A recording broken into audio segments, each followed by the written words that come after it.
प्रधानमंत्री नरेंद्र मोदी ने राज्यसभा में धुआंधार बैटिंग करते हुए कांग्रेस पर एक एक करके कई वार किए। आदिवासी, ओबीसी, गरीब आरक्षण, ऐसा कोई मुद्दा नहीं जिसे लेकर पीएम मोदी ने कांग्रेस को घेरा ना हो। पीएम मोदी जानते हैं कि 2024 की लड़ाई में जितना साथ ओबीसी का जरूरी है, उतना ही आदिवासी का भी जरूरी है। जितनी मजबूती सनातन पथ से मिलेगी, उतनी ही धार विकास कार्यों से मिलेगी। प्रधानमंत्री ने बार बार कहा कि वो देश में 4 जातियों की सेवा करते हैं: गरीब, युवा, किसान और महिला। और आंकड़े इस बात की गवाही देते हैं कि इन चारों का जबरदस्त सपोर्ट मोदी को हासिल है। बीते 10 सालों में अपनी अलग अलग योजनाओं के जरिए प्रधानमंत्री नरेंद्र मोदी ने एक बड़ा लाभार्थी वोट बैंक तैयार कर लिया है, जो ना तो मोदी से इतर देखता है और ना ही मोदी के अलावा कुछ और सोचता है। तो क्या जातीय समीकरणों के साथ साथ लाभार्थी वर्ग भी मोदी की जीत की मजबूत बुनियाद बन चुका है?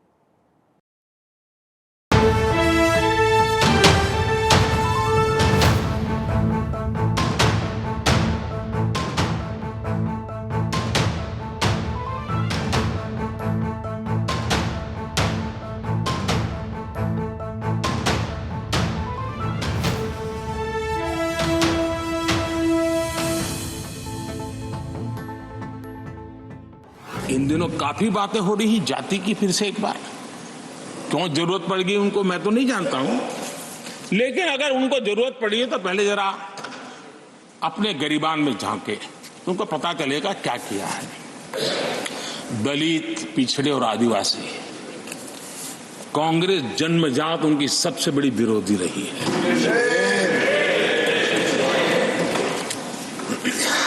और मैं तो कभी कभी सोचता हूं, अगर बाबा साहब न होते ना तो शायद कि एससी एसटी को आरक्षण मिलता कि नहीं मिलता, ये भी मेरे मन में सवाल उठता है। राज्यसभा में बोलते हुए नरेंद्र मोदी ने बार बार जोर देकर ये कहा कि कांग्रेस ने आदिवासियों का अपमान किया है। कांग्रेस ने आदिवासियों को उनके अधिकार नहीं दिए। प्रधानमंत्री ने यूं ही नहीं कहा। दरअसल पीएम मोदी जानते हैं, मंडल कमंडल के साथ अगर ट्राइबल का ट्रायंगल बन गया तो 370 वाला नंबर छूना कोई बड़ी बात नहीं। शायद इसीलिए डैम श्योर होकर पीएम मोदी ने एक बार फिर कहा कि अब मोदी की गारंटी ही चलेगी। किसी ने कविता लिख करके भेजी थी, कविता तो बड़ी लंबी है, तो उसमें एक वाक्य है, मोदी की गारंटी का दौर है। मोदी की गारंटी का दौर है। नए भारत की भोर, नए भारत की भोर, आउट ऑफ वारंटी चल रही दुकानें, आउट ऑफ वारंटी चल रही दुकानें, खोजे अपनी ठोर। अब जरा कुछ पीछे चलकर उन तस्वीरों को याद करिए जब प्रधानमंत्री नरेंद्र मोदी झारखंड के खूंटी पहुंचे थे। उन्होंने भगवान बिरसा मुंडा को नमन किया था। 7200 करोड़ रुपए की योजनाओं का उद्घाटन और शिलान्यास किया था। इतना ही नहीं, छत्तीसगढ़ में बीजेपी सरकार के नए मंत्रिमंडल में 3 आदिवासियों को मंत्री बनाया गया। अब आप ये समझ लीजिए कि आदिवासियों की आबादी क्या है। झारखंड में 27% आबादी, मध्य प्रदेश की आबादी का 15% हिस्सा, छत्तीसगढ़ में 8% और राजस्थान में 9%।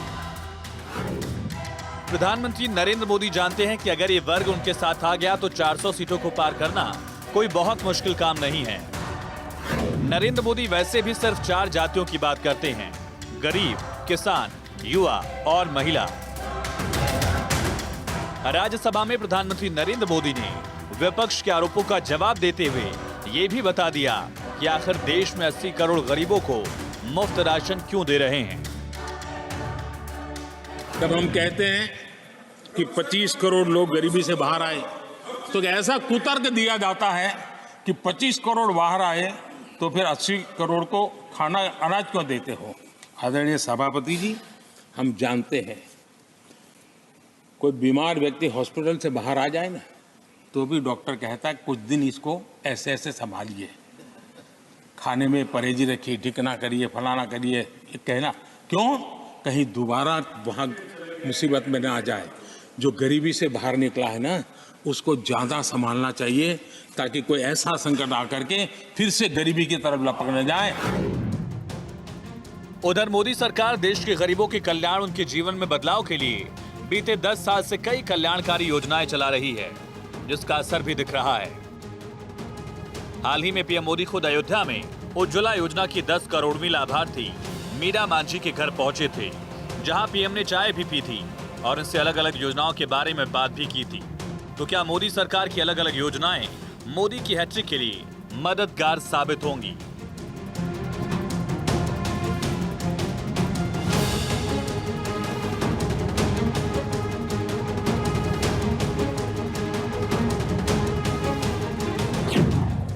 क्या लाभकारी योजनाएं 2024 चुनाव में गेम चेंजर साबित होंगी?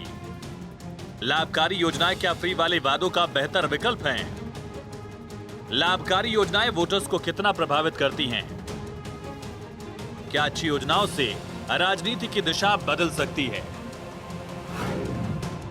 पूरे देश में विकसित भारत संकल्प यात्रा के जरिए बीजेपी के नेताओं ने लाभार्थियों से संवाद किया और उन्हें मोदी सरकार की अलग अलग योजनाओं के बारे में जानकारी दी।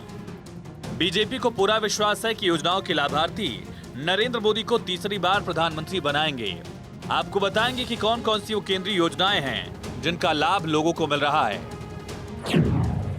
राशन योजना के 80 करोड़ लोग लाभार्थी, स्वच्छ भारत मिशन के 11 करोड़ 30 लाख लोग लाभार्थी, पीएम आवास 2 करोड़ 94 लाख, उज्ज्वला योजना 10 करोड़ से ज्यादा लाभार्थी, आयुष्मान भारत योजना के 22 करोड़ से ज्यादा लाभार्थी। वहीं जनधन खाता 50 करोड़ 56 लाख लोगों का खुला।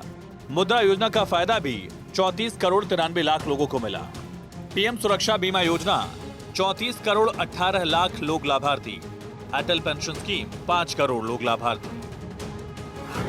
आज लाभार्थियों के खाते में सीधा पैसा जा रहा है। योजनाओं का सीधे लाभ जनता को मिल रहा है। मोदी सरकार में बिचौलियों का काम खत्म हो गया और भ्रष्टाचार में भी बड़ी कमी देखने को मिली है। जाहिर सी बात है कि 2024 के चुनाव में इन योजनाओं का असर देखने को मिलेगा और लाभार्थियों का बड़ा वर्ग गेम चेंजर साबित होगा। Bureau report, Bharat 24।